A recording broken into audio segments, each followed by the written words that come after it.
And now I'd like to turn it over to Marc Mataya, who is the inventor and CEO of the solution to yard waste with his Leaf Burrito. Marc, are you ready? I am. Okay, Marc, here you go. We're all set, buddy. All right.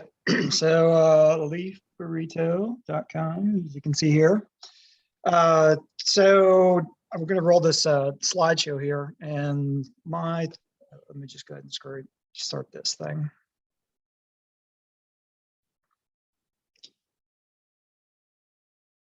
Can you see me now? Everyone able to see that? That's it. All right. All right. So the again, Marc Mataya from Pittsburgh, originally went to Ohio State University from 88 to 93. Found out about the weather in Charlotte, packed up and left. So I now live in Charlotte, North Carolina. So unbelievable transition. Yeah, I just can't even say enough about clouds versus sun. So worked at Bank of America from I guess about 7 years. Background is software development, website development at the bank. So worked on that for many years, and then did my own thing for consulting. And I own a credit card processing company, and I wrote a CRM solution for a company called Mosquito Squad nationally. So basically, I'm in the technology, business applications, credit card processing business. And then one day out of laziness, I came up with Leaf Burrito. So we'll click through the parent company. Our main company is called Burrito Brands, and Leaf Burrito is our flagship product. So I'll kind of flip through there. So as you can see on the slide, it's just such a great, cool idea where everybody wins, which is so rare on any product out there whatsoever. And I'll kind of get to all the winners that are in this, but one of the big pieces is made in America. So we're actually producing and making all these in Charlotte, North Carolina right now. That's a really big deal. And our plan is to scale, and we'll talk more about that in this whole presentation here. So let me just show you what it is. So basically, think of a boat canvas quality, heavy duty, super durable, heavy duty, thick zippers. But it's made of mesh, so it's intentionally porous, as you can see on the left. And then it's YKK zippers, so out of Georgia. And the patent is on how it opens flat, as you can see on the right-hand side over there, where it starts off flat, and then it gets what I call flat to finished. The design is basically, imagine being on your back, putting on a jacket. So you're laying on the ground, you zip up your belly. The belly zipper is the one in the middle. And then you would zip your hips and you would zip your shoulders. And basically that's the design of how it folds versus it folding in half, which would be like a sleeping bag, where you would have one long continuous zipper that could have a lot of failure points around it.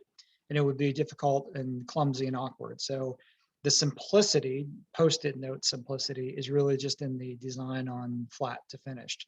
On the bottom right here, you can see that there's two handles on each end of the bag. So this becomes a super ergonomic product, for team lifting as well as individual lifting. And I'll kind of show you that in a second here. So this is the end goal, all right? So begin with the end in mind. And basically we want to get rid of plastic bags and paper bags on the street. So this is a product that you would put out on the curb, fill it with yard waste. The solid waste people would curbside empty it. So they would unzip it, flip it, throw it back into onto your yard. And then it's reusable, has your name and address on the little patch on there. So just some of the bullets I'll go through here. Some of these might be repeated, but reusable industrial grade mesh. The mesh is actually my own custom design. That's a big, big deal. That's what makes it so durable. The ease of carrying it and unloading it is a super important piece. I'll discuss more in a second.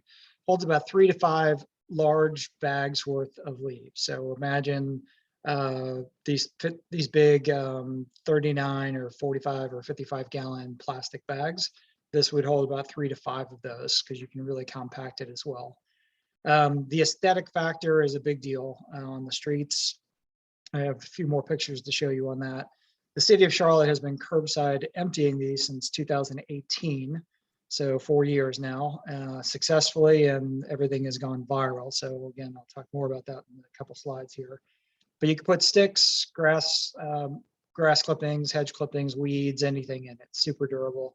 Opens up 5 foot by 7 foot through 3 feet. The extra handle is on the bottom, and so this easy equals often is going to be a big part of the conversation about kind of how that applies to this whole audience and your different communities there. And just an extreme example, you say go recycle. Okay, well, if it's anything that's difficult or confusing to people, is going to be met with resistance. And that's where I want you to keep in mind with this whole presentation is easy equals often. All right, so here's the city of Charlotte. Basically, I just highlighted with some boxes here their vision of sustainability.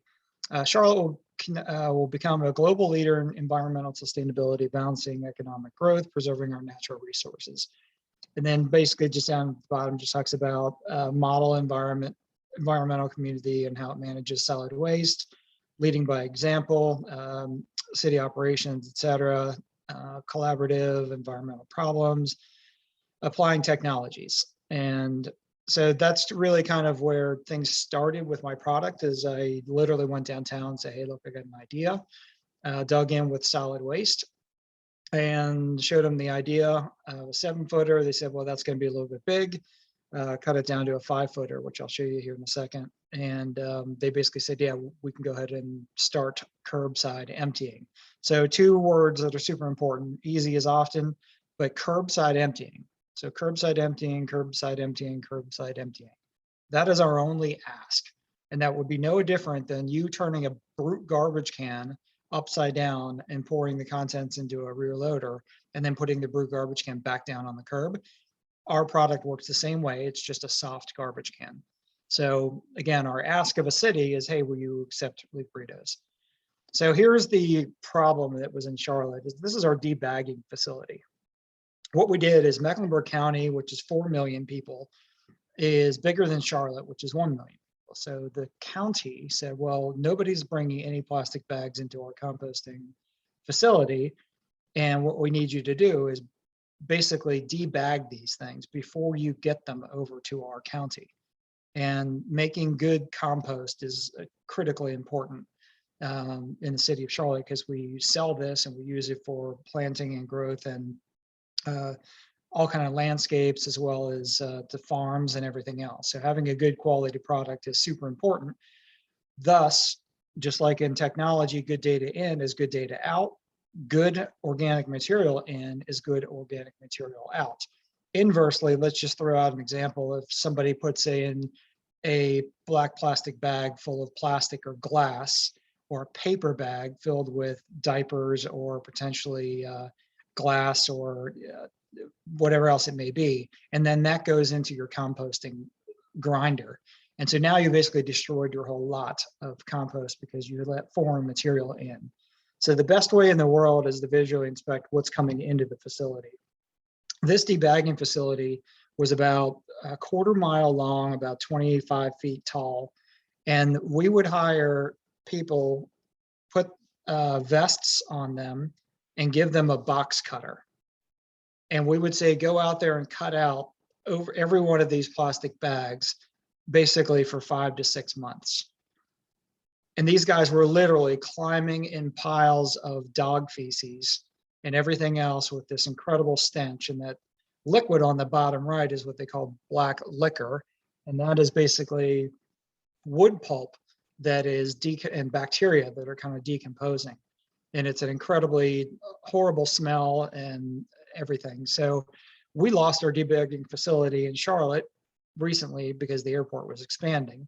And thus Charlotte went to paper bags. So let me keep on going here. And again, here's the original problem. And these are, quite honestly, I snuck into our solid waste facility and took all these photos.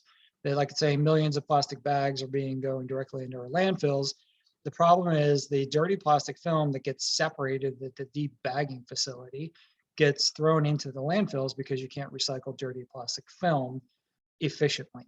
Technically you can, but it would be horrifically cost ineffective. It would come back with a horrible product. You would have debris, organic like tree material and such inside of your plastic, and it would end up being basically worthless. So plastic film, think of the other good visual as plastic film going through your paper shredder, right? So the first thing that it's going to do is it's going to start turning, it's going to start grinding and making noise. And next thing you know, it's going to gum up and shut down.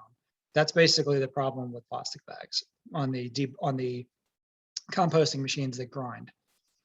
All right, so here's the solution: is a 5 foot. This is our 5 foot city style burrito. It basically means it's gray mesh custom design that we did, and it stands up 5 feet tall. So compared to a relative rollout garbage can on the left, there is it. Think of it as about a 96 gallon, similar equivalent, and it also lays down like it is on the bottom right corner over there where it lays down. And the key is the ergonomic side to fill it and empty it both. And as you can see, one of the most important factors in there is the porousness. So when you look at this slide, you can see the material on the inside. So that's win number one, right? So now I can see what's in there before I put anything into my truck. Nothing is concealed inside of a paper bag. Water is going to rain on this and then flow right through it. So it's not going to retain any water, which is super important. Imagine paper bags that are standing up that are untied, and it rains 2 or 3 inches that day. And it's windy. First of all, they get knocked over, the leaves fall into the street, the bags fill up with, paper bags fill up with water, and then it just becomes a nightmare problem. So this is, I put it on top of this drain pipe intentionally in front of my house here.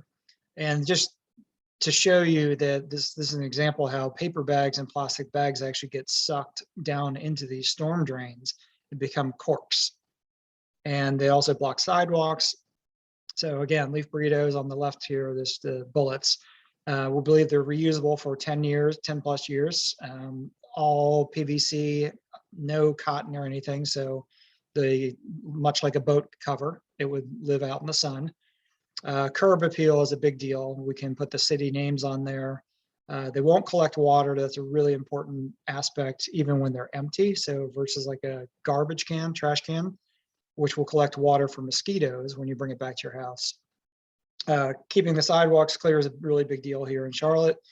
It won't get stuck in storm drains, we just talked about. And here's another easy as often. So this high consumer adoption and 100% retention rate. I can't tell you how important this is, because what we just talked about is, hey, everybody, I want you to do this. I want you to recycle. I want you to do A, B, or C. Well, if people don't want to do something, it's hard. It's very difficult to get people to change in general. What we found is that people are loving this product. And when they use it, they continue to use it and they continue to buy more of them, meaning that they never go back and they'd say, you know what? I'm done with this Leaf Burrito. I'm going to go back to using single-use paper bags. Like that has just never, ever happened. Same thing in the landscape industry. Like people don't go back to using tarps. And so there is a landscaping aspect in here, but we're focused on residential for today. So standardizing this system, the idea started with, okay, well, we don't take tarps in Charlotte.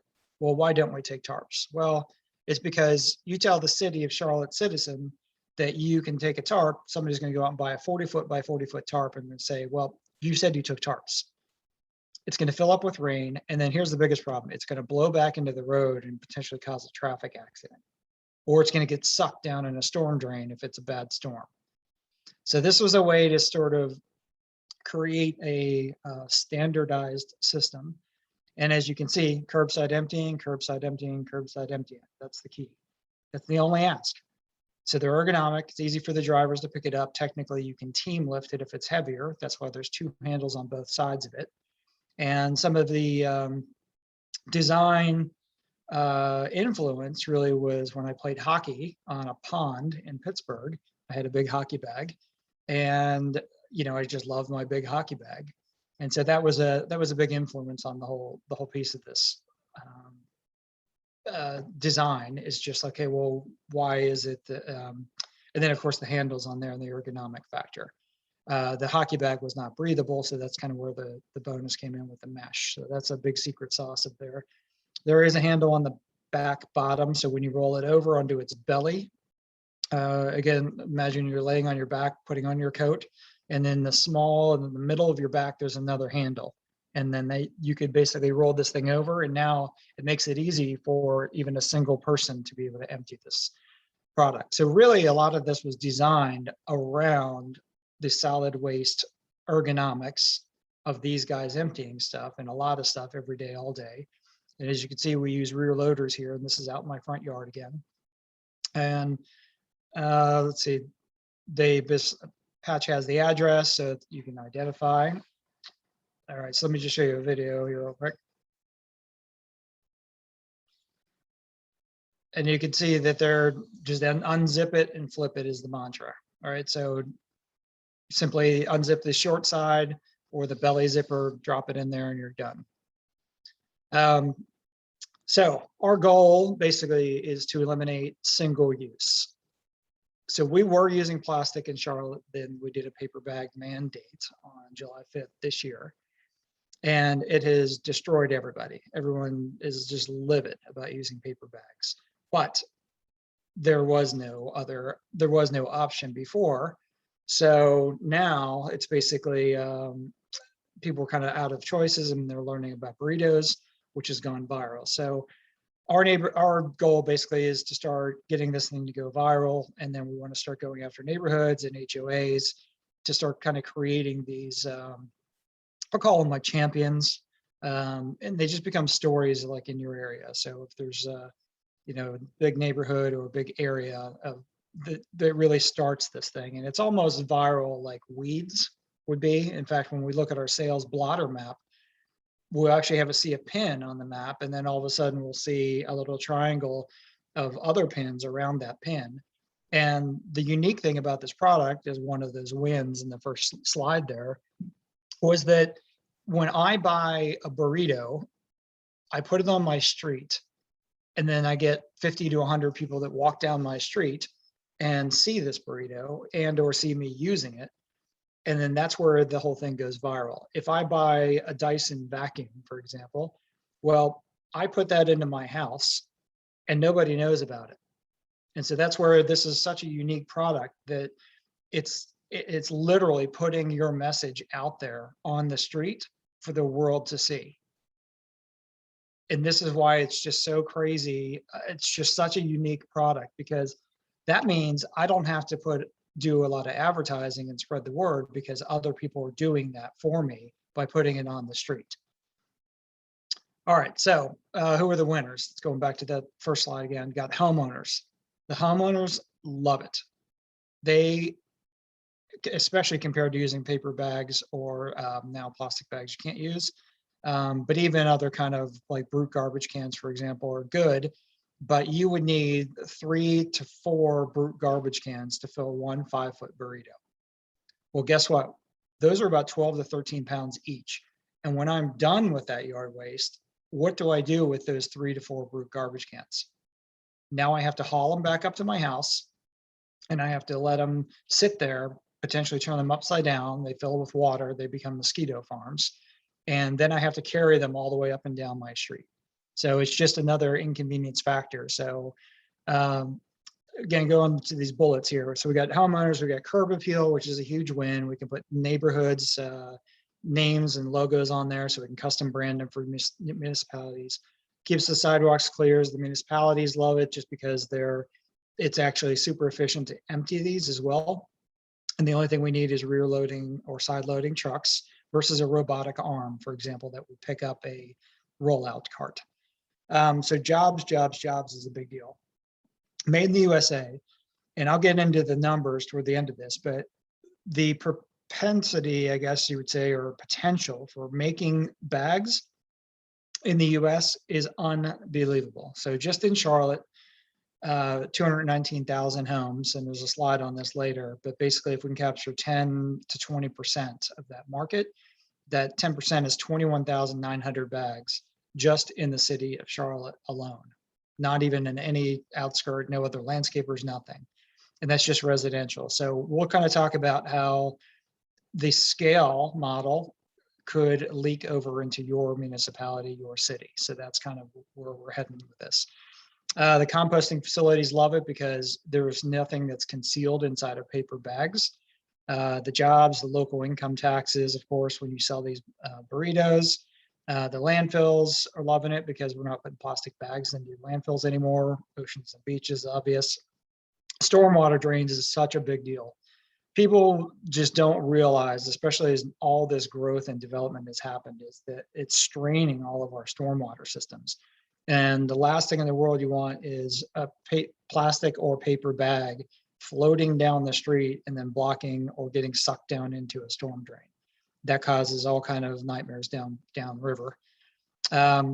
Zero emissions, of course, paper bags. We can go into a topic a little bit about the cost of making craft paper is astronomical. Hydrogen sulfide gases get released from paper mills. Anybody who's lived around a paper mill plant smells rotten eggs all the time. And when that's the process of the biological process of the breakdown, when they're not using bleached products, this craft paper.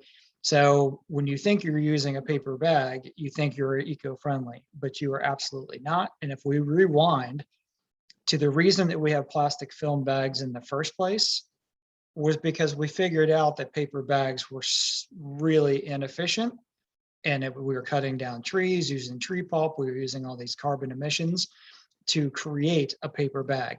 So again, a lot of people completely have forgot why we have a plastic film in the grocery bag in the first place.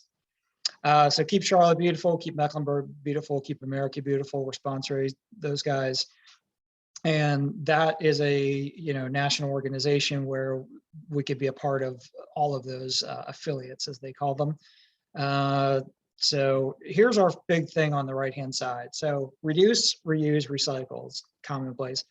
We've added a fourth R, which is replace. So we want you to replace your current method, such as tarps or such as paper bags, etc. And that's kind of where we come in with this whole fourth different easy to use process. So in Charlotte, we're doing a big singular Charlotte push. There's all kind of stuff with initiatives by 2040. And the general consensus is that mission is to just reuse everything that we possibly can. And ideally, you're getting away from single-use items, and you're getting away from anything that creates emissions or it leaves any kind of a footprint. So if you go back to a national park mantra, leave no trace. Well, that is an earth message, is what's going around. Leave no trace. What can we do where nothing is left? And so again, I'm going to keep harping on paper bags. Paper bags come to Lowe's Home Improvement on a pallet using planes, trains, and automobiles. And then they're wrapped with a plastic wrap around each 5-pack. One of these little plastic straps. Like, this is far from leaving no trace, to use this thing for 5 seconds and then put it out in your yard, and then it gets taken away. So anyway, the burrito just kind of checks all these boxes. So here's kind of the potential that, again, comes back to our conversation today of this thing going outside of Charlotte. So 74 million homes, single family homes. And we figure about half to 2/3 of them do their own yard work. So that's 49 million potential homes. 10% of USA market is 5 million. So again, 219,000 people serviced in Charlotte. And if we can get 10%, that's 21,900 bags. For us to make that number of bags, just in the city of Charlotte, we would have to make almost 2,000 bags a month. And that is jobs, jobs, jobs. Okay, so what if Columbus, Ohio has their 21,000 bags? And then what if Atlanta has their 30,000 bags? What if New York has their 50,000 bags? Well, as you can see, the scale side is that we're not going to be able to do all this out of Charlotte. So what I want to talk about, so then let me just see what else I put in here. Mainly no cost for the municipalities. That's a big piece. This whole clean tech kind of talks about that. So this international movement and wave of getting rid of plastic is already there. So what did I do? I got on my big fat Leaf Burrito surfboard and I jumped on the wave, because I didn't have to go in there and message like why we need to get rid of plastic, and because that was already there. So really, our ask of municipalities to change is very difficult, to ask them to do anything different, or especially spend money. So my ask of the city of Charlotte is, we don't want anything from you except, if you see a Leaf Burrito on the curb, will you pick it up and empty it and then put it back on the yard? That's it. We want no money from you. We want zero. We just want you to train up your staff to curbside empty these. And ideally, we go into whether or not they would put us like on the website as an approved container, but we can kind of talk about those details later. And again, just the other advantages over everything else that's out there, it just doesn't even compare to Burrito. Bigger paper bags don't work. Bigger plastic bags certainly don't work. Rollout garbage cans absolutely don't work. If you've been in any city with any kind of canopy whatsoever, you realize that you would fill a rollout garbage can within a matter of seconds. And then what do you do with the rest of the material? And then I had one guy in California tell me, oh, well, we would just give you more rollout garbage cans. And I, sarcastically laughed at him. I was like, are you kidding me? You would have to send me like 10 to 15 rollout cans because of the big oak trees that I have in my backyard. And why would I want to store 10 or 15 garbage cans on the side of my house every week? So anyway, these robotic arms just are not a good solution. Paper bags are just becoming and proving to be a horrible solution. As more cities are going away from plastic, that means that the demand for paper bags is going up, and that means the inventory is going down, and it's just a really big deal. There's a big news story about a paper mill here in Charlotte, just in South Charlotte. They had 17,000 complaints to the EPA about hydrogen sulfide gas leakage. People are selling their homes because they can't even be in their homes, because their homes, inside their homes, smells like rotten eggs. They've got nausea, they've got headaches, they've got all this stuff. So again, it just doesn't make sense for paper bags. Let's see, we talked about the water collecting on these, these big heavy devices that I have to roll down. So I roll down my garbage can, I roll down my green recycle bin, but now I'm going to roll down my 4, 5, 6, cans, or carry back up my 4, 5, or 6 brute garbage cans. So it's the inconvenience factor of moving these products back and forth, up and down. And that's just where Burrito comes in huge on there, because these things fold to be about the size of a bath towel. And if you think about if you can throw a bath towel like over a railing. So what I do is I run down and I grab my garbage can, I grab my recycle bin, and then there's my burrito empty. I just fold it over top of the edge of my garbage can and then roll it back up. So again, think of a bath towel hanging over a railing. Like, that's the size of my product. And you can at least leave it outside. It's not going to collect water. Tarps down here at the bottom, just kind of talked about, they're not approved by cities, super dangerous, holds water, unattractive, kills lawns, blows into the street. That's a big deal. Even these lightweight, collapsible tarp material canisters that you're seeing now. Of course, China has products for everything, right? So $20, you can buy these crappy products that are basically tarp material in the form of a cylinder. Well, those same things wear out instantly, almost on the first use. And then what happens is those can also blow back into the street because they're super lightweight, and they're basically, because they literally, when they're on their side, they'll actually collect air, just almost like a kite would, where it actually grabs the air and it can roll them back into the streets. So kind of talked about rollout carts here. They require a $380,000 side loader truck with a robotic arm.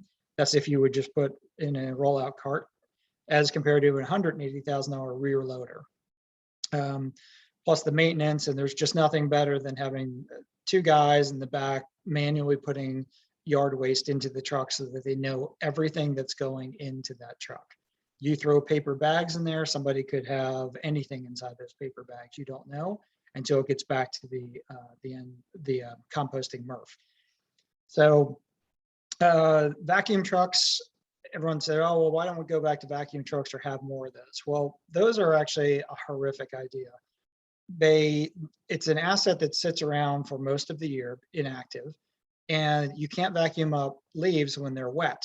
So that's a big deal. And then what happens if there's a big storm, windstorm, rainstorm, right before, a couple of days before the vacuum truck comes by? Well, basically now you've basically pushed all your leaves into the street, blocked the sidewalks, and then you filled the storm drains full of leaves. So vacuum trucks create dust. They use energy. There's no electric vacuum trucks that I know of. So you have dust, you have noise, and you have carbon emissions just from the engines that are being used in those. And they're hugely inefficient because usually you have one guy working the elephant trunk. He's holding the vacuum elephant trunk. And then you have two guys raking into that vacuum truck or into that vacuum nozzle versus everybody just unzipping and flipping burritos and throwing the burritos right into the back of the truck. All right, so we're almost done here. So how can your location benefit and participate? And so, like it says here, as we expand, we're not going to be able to fulfill the demand of this product. So one of the visions on a scale is, why could we not do what we did here, which is take an old library, buy a bunch of sewing machines, and start building burritos? So cut and sew shops would basically be the moral of the story. Is Columbus, Ohio say, yes, we are willing to curbside empty these burritos. And now we could potentially start, you would create your own local demand for these products. And we have all the copy, we have all the marketing and advertising we would need. But basically we start getting the word out, and then Columbus would get behind, for example, pushing these burritos out to their citizens. And then ultimately we can contract this cut and sew shop that is locally owned. And so think of buying a McDonald's franchise where here's the oven that you're going to need. Here's the product, here's the materials, here's how we do it.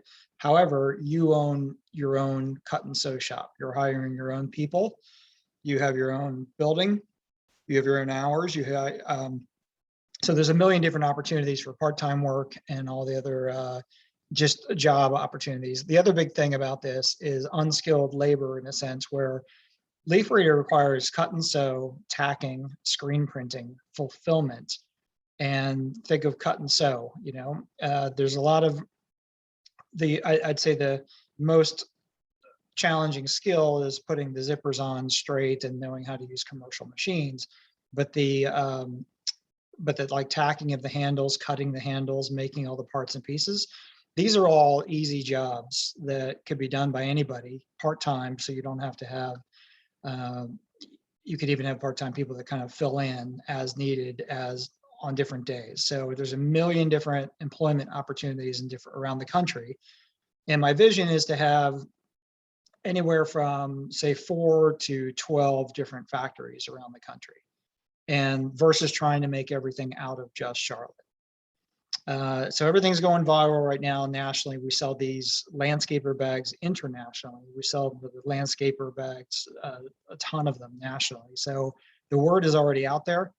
And we also have a whole bunch of other products that this cut and sew shop could potentially also help to start making.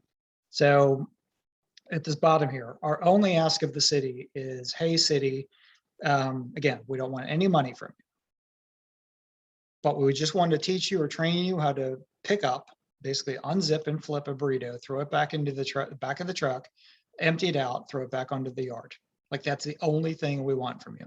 And ideally, we'd want a PSA saying, hey, look, our city is now also accepting Leaf Burritos as a personal reusable container. So especially as the paper bag costs go up, this is a really big deal for a lot of basically low income areas. It's a very big deal.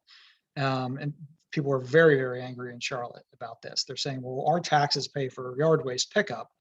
And now you're telling us we need to go out and pay more money to have our taxpayer, service. So it's a really toxic issue. No pun intended, but it literally is. So again, Burrito Brands Incorporated is the company. As you can see, we have boat burrito, beach burrito, gear burrito. And these are all different products that we're going to be going into. And this is just kind of the beginning. Everything from toy burrito to everything else. And this last story was kind of interesting. So we had a company call us from Georgia. Turns out they were using our leaf burritos to wrap up what's called a Bambi bucket. A Bambi bucket is used by a helicopter to put out forest fires. And it's basically a giant collapsible bag that when you collapse it down, it collapses kind of like a 10-foot fence, or I'm sorry, a tent would fold. It's an accordion fold. And then they were using leaf burritos to store and transport Bambi buckets to California to fight forest fires. So we came up with just a new logo, put a helicopter on there instead of a camper. As you can see, the two gear burritos. And so this opens us up to a world of different opportunities for just anything burritos. And one of the big pieces that we're trying to get into is this whole reusable shopping bag. So if we can get embedded with like Instacart and grocery stores like Kroger and all these different things, now not only are we doing leaf burritos, but we're also doing cargo stuff. We're also doing reusable tote bags for groceries and etc. And then ultimately, a much bigger play is that we want to get into this cargo net world. So think about if you have a plane or a helicopter or even a shipping container, and you want to lock your stuff down. So a lot of times you'll see like luggage like wrapped inside of a cargo net and then anchored down on boats or wherever it may be. And this can also help reduce a lot of shipping packaging material. So you have that saran wrap that wraps around pallets. So we did a prototype, for example, of a burrito that wraps around a pallet for YKK zippers, actually. We said, well, I hate that you're putting all that saran wrap around these pallets. What if we put a burrito around there, a reusable burrito? So this is kind of where the company is heading, is eliminating plastic film. And, our introduction into the world is really just this starting with something simple, which is this one problem, which is the paper and plastic bag on your yard. So just like these Post-it notes, Leaf Burrito is basically the Post-it note of yard waste.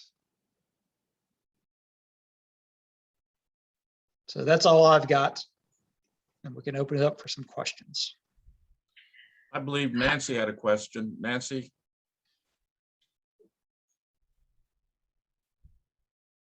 You're on mute there. Sorry, yep. So once they're empty, and the guys, the lawn guy or the trash guys, throw them to the curb, what keeps them from blowing away? They're heavy, they're 4 pounds, and they're heavy duty mesh, so they're porous. You can actually hit it with a backpack blower and it still won't blow away.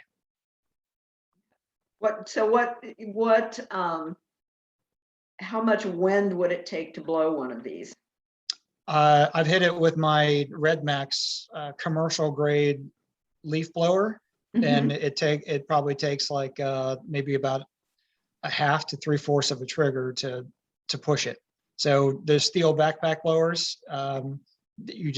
it's really, really difficult. You would have to have probably 50, 60 mile an hour winds to move this thing.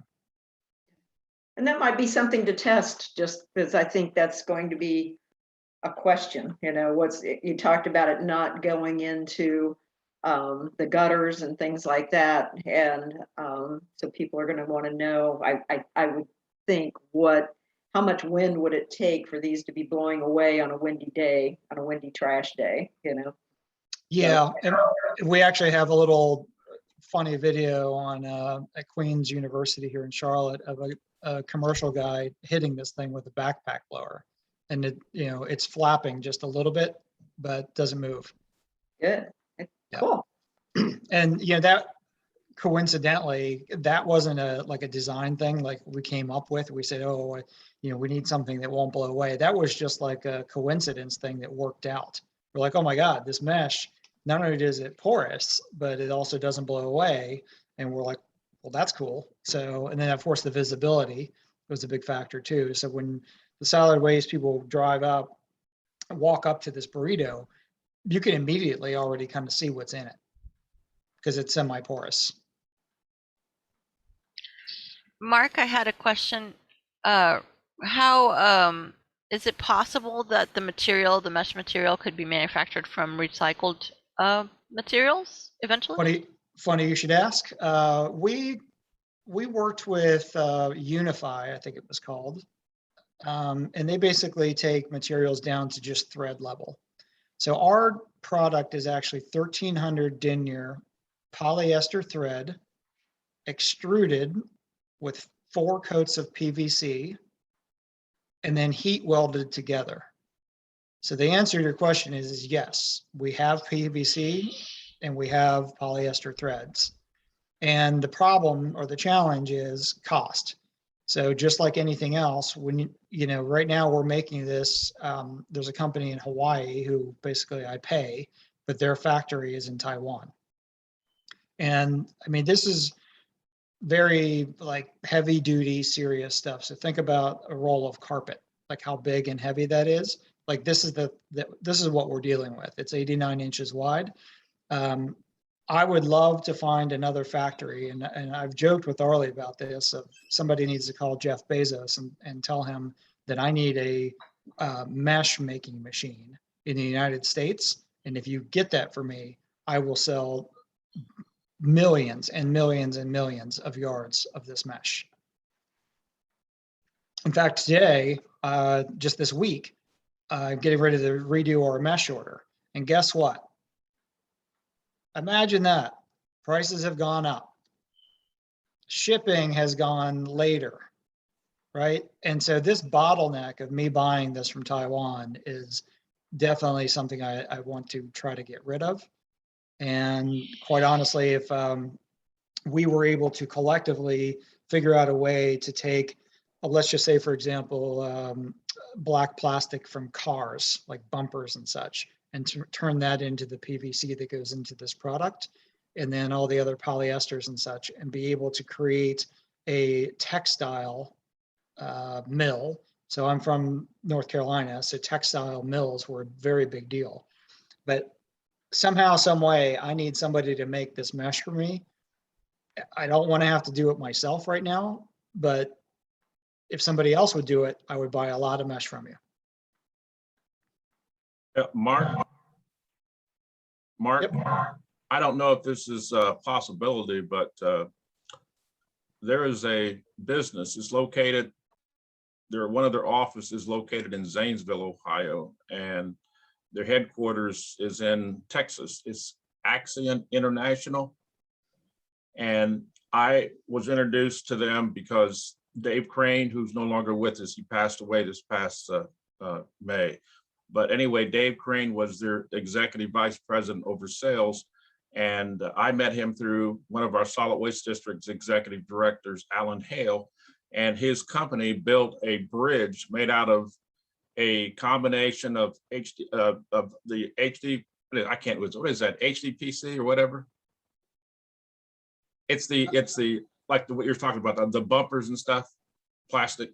Anyway, they made dimension lumber and they built a bridge which could hold an Abrams tank. But they also had a contract with a park, Metro Park here near Dayton or Centerville, and they built like a mile-long boardwalk. I don't know if that company is able to do that, but I can find out people that would know an organization that could possibly do that. And then as far as sales is concerned, I still have a contact with Ohio State Parks. Glenn Cobb is the chief of parks and watercraft. And I've worked with watercraft in the past. We collected all their shrink wrap for their boats, and we sent that down to another firm, which might be able to help you down in Marietta, Ohio.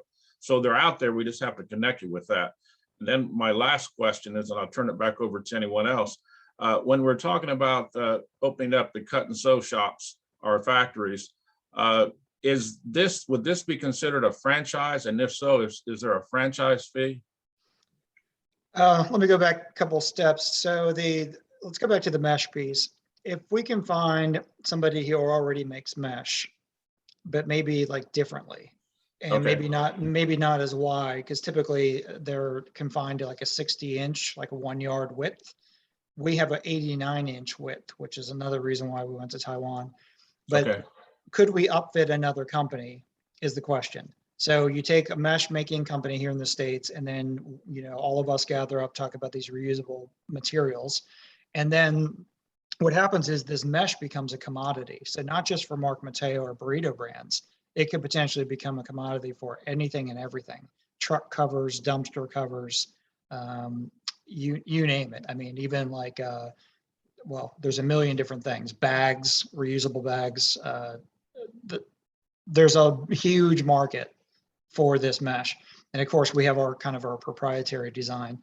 So going back into next question about like the franchising. So my vision isn't necessarily, it's not necessarily a franchise. It's more of almost like a licensing agreement, because what I want Columbus, Ohio, Tim and Kathy's Cut and Sew LLC to run their own show.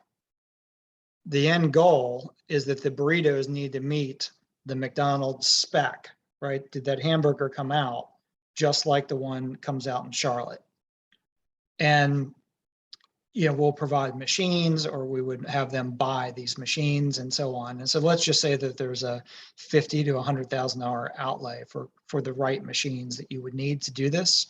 You can use any kind of space as long as you have heating and air. So you can't be in a dusty factory, for example. So I can't tell you how many office space buildings that are available right now. And then really, I almost feel like it would just be like a licensing thing. So we haven't worked out all the logistics, but the fulfillment of Columbus bags would come from Columbus. And then there would just be some kind of revenue share on the idea. And at the same time, it's like if we want to run a TV ad in Columbus, well, we already have that copy. So this person, this cut and sew shop, is going to have to do any marketing. They're not going to have to know how to do anything else. And that's going to be the value add that we would bring, is that you just give us the green light and we will take care of all the social and the, even the political side, quite honestly, of getting onto the websites.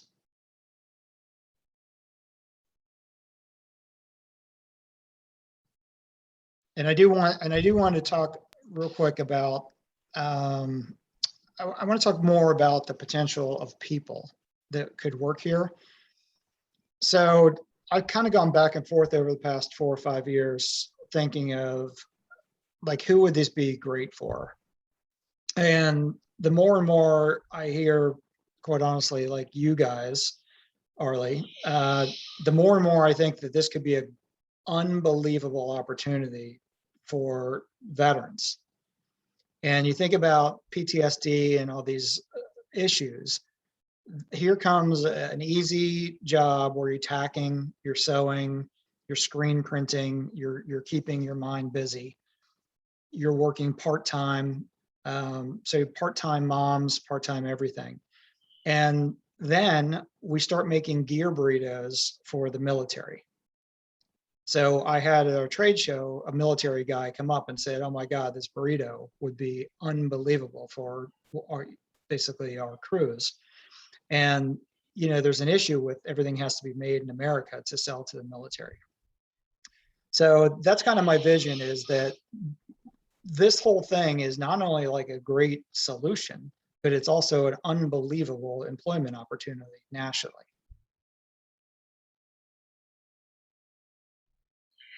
Hey, Mark.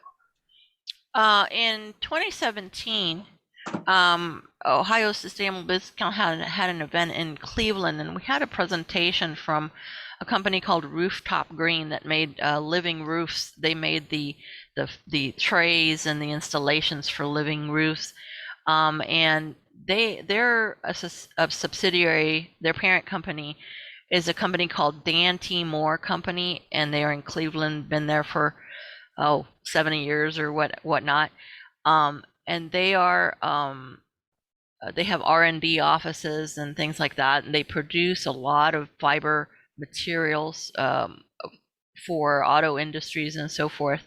I'm going to paste their information in the chat here, so that might be a potential contact for exploring this Made in America mesh. They have a lot of experience in that area, so it might be something, a good lead there. Yeah, like I said, and that's probably, I would say right now, that's probably our biggest hurdle is the lead time on this mesh. So it's going to be 4 months for it to get here. And then my guy said, oh, well, bad news. A container coming from China or from Taiwan right now is $19,000. He's like, oh, well, we think it's going to come down, but we're not sure. I'm like, oh, I can't, have a not sure about my company. Like I need to have an exact, like, and I also ideally want to drive to wherever, Winston-Salem or North Carolina and go pick up my mesh. So, but going back to the whole city response on this whole thing and the easy component is that the users that are adopting this thing is such a critical piece of this, because all of these solutions across the whole country, and I read some of your chats in here, like, yeah, we have vacuums, and there's this whole non-compliance, non-adherence to the rules and what you can do. And the easier you can make it for people, the more, I guess, willing they are to comply and also to assist. So like when you say stop putting plastic into your yard waste, or don't put bricks in here, or don't put dirt or pea gravel into your yard waste, that goes in one ear and out the other because they don't really care.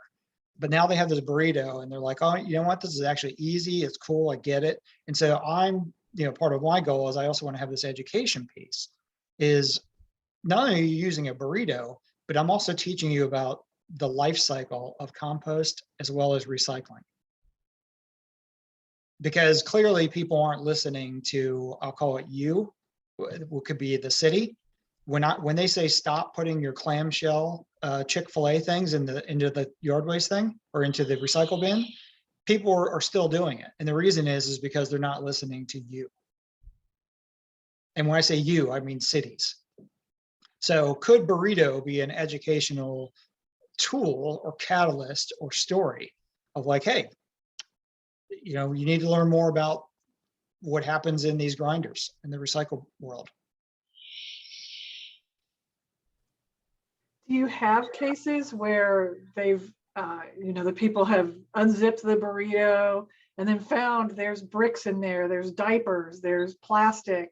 And if there are cases like that, what do they do at that point? Well, so this is the great part. The city of Charlotte has always had basically the trump card, where they can basically pull this card out and it has a little checkbox and it says, we're not picking up your yard waste because of X. And then they check the checkbox saying too heavy, it contains dirt, contains brick, whatever. But the key is that the city said, well, we want you to go to paper bags. And their thought process is that it's going to be faster and easier for us to just throw these paper bags into the back of the truck. Well, now you basically concealed that paper because you roll it up, you don't know what's in it, and you throw it into the back of the truck. Whereas with the burrito, when you unzip it, even at the curb, you can already see what's in it. And then when you pick it up, you can already sense how heavy it is. And then when you unzip it and flip it and throw it into the back of the truck, you now just saw what went into the truck. If I throw a paper bag in there and it was half filled with leaves and half filled with a can of paint, I would never know that. Or diapers, or who knows what else could be toxic. So and then of course, just the whole, again, me going out to the paper bags, I have to supply them. I have to constantly go out and buy them. So I get in my gas guzzling car and drive to Lowe's to go get my paper bags for 50 cents or more. And then somebody else just put a comment about the wet part of it. So these things are designed supposedly to stay in rain for 10 days. They're wax coated. Okay, well, where did that wax come from at the paper mill? Where did the ink come from? Where did the glue come from? Oh, those are all sustainable natural things. It's soybean wax, it's this. Well, how did those get to your factory? And again, why does the EPA have 17 or over 21,000 complaints about this paper mill down the street in Fort Mill, South Carolina, that has invaded 4 different counties? So again, this whole, it's just a good story all around. It's just like, okay, here's what doesn't work. Everything that we've done thus far doesn't work. And I think of it, and if less somebody can tell me, there isn't a city that I know of in the United States that said, we have a perfect yard waste system that we love and it's working out for everybody.